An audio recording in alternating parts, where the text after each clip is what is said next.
Hello, class. Welcome to the Six, 6-7 seven. podcast. So, me and Jonathan are going to be talking about the essential question.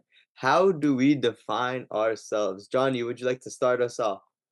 Yeah, so basically, I want to connect Frankenstein and The Most Forgetful Man, mostly because those are very complex novels that we read, and it really touches the basis of how we define ourselves, especially because in The Most Forgetful Man, the main idea about how people define themselves is really their memories.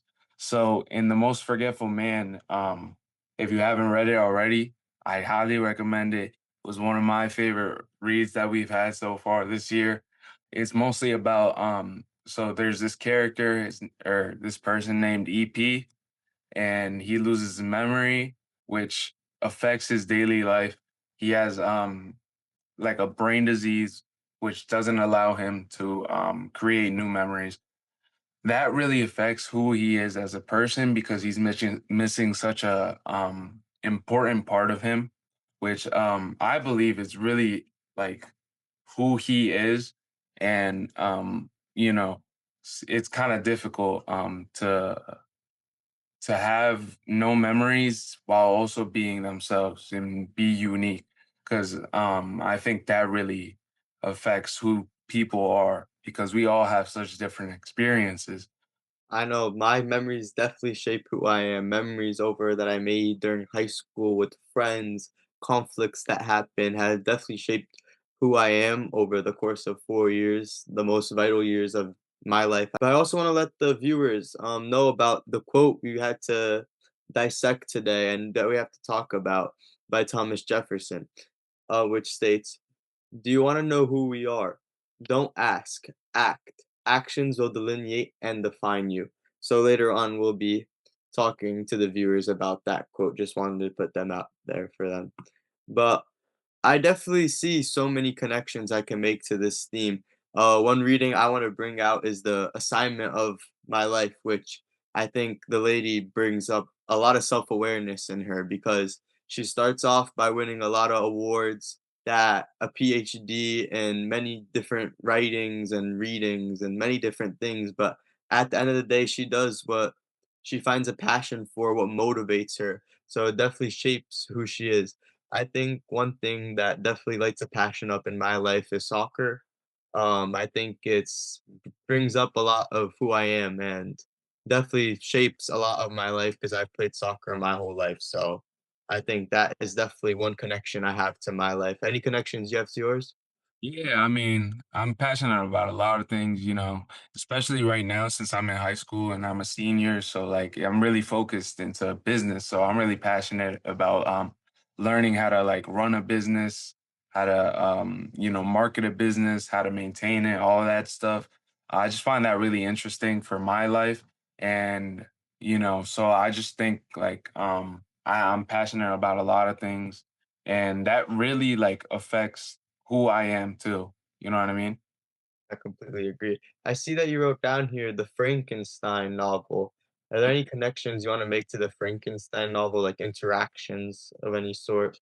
Yeah, so in Frankenstein, so he meets a little bit like a quick summary. So basically there's this doctor, Dr. Frankenstein, Victor Frankenstein.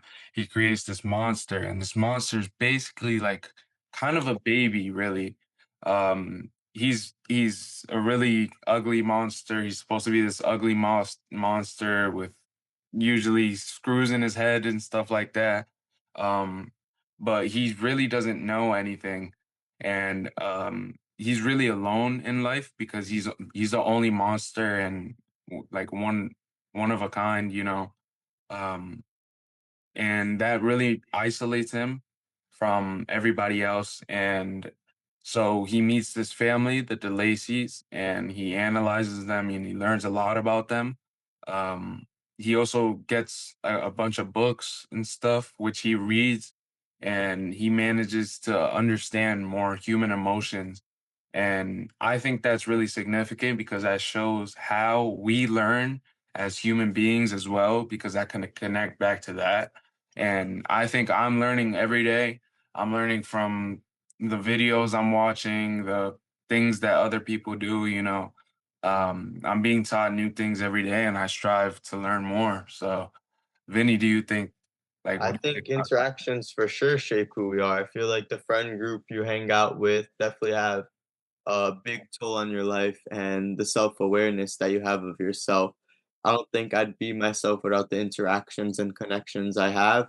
My parents are a big part of that. My friends are a big part of that. There's many things that I interact with on a daily basis that shape who I am, and they have a big influence on who I am.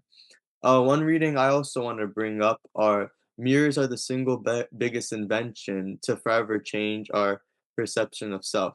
I think this reading was very vital for my understanding of who I am because I think the invention of a mirror is is something that goes over our head and we don't think about how important it is to us. I think it transforms us in many different ways because we look at ourselves in the mirror every single day and there's stuff we want to change of ourselves, there's stuff we want to improve, and mirrors see us through every different phase in life. It engenders some type of self-awareness and we analyze ourselves more because of mirrors. Do you have any connection with mirrors? Yeah, nah, I feel like a lot of people make an artificial view of how they want to be seen, and that really like affects who they are because you know they say jealousy is the thief of joy, you know. Um so the way that people view themselves is a lot harsher and or at least for a lot of people it's a lot harsher. You know, there's some people with more confidence than others, but overall, I feel like most people look at the mirror and see a different, you know, um, like not resemblance, but how they view themselves is a lot different than how others view them. You know what I mean? So I feel like a lot of people are a lot harsher. So, um, you want to talk more about the quote? Do you want Yeah, to? I want to incorporate the quote into the last part of our podcast section.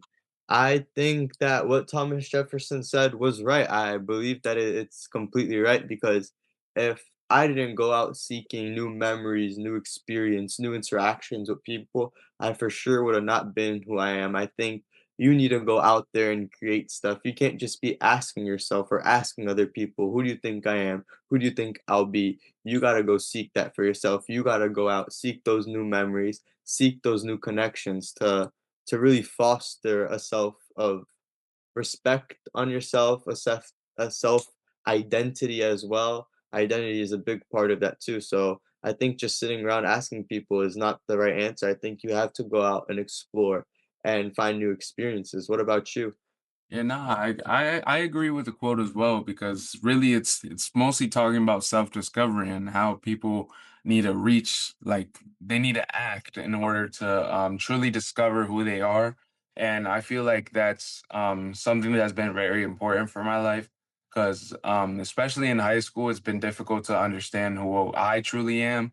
And I'm sure it was difficult for other people to understand who they truly are, but I feel like through, you know, doing activities such as sports, um, like anything, reading, what you watch, things like that, even listening to music, all these things and interacting with other people and all these new experiences, they truly open your eyes to what you like and who you are, you know, and especially now because it's so important to truly understand what you want to do in the future.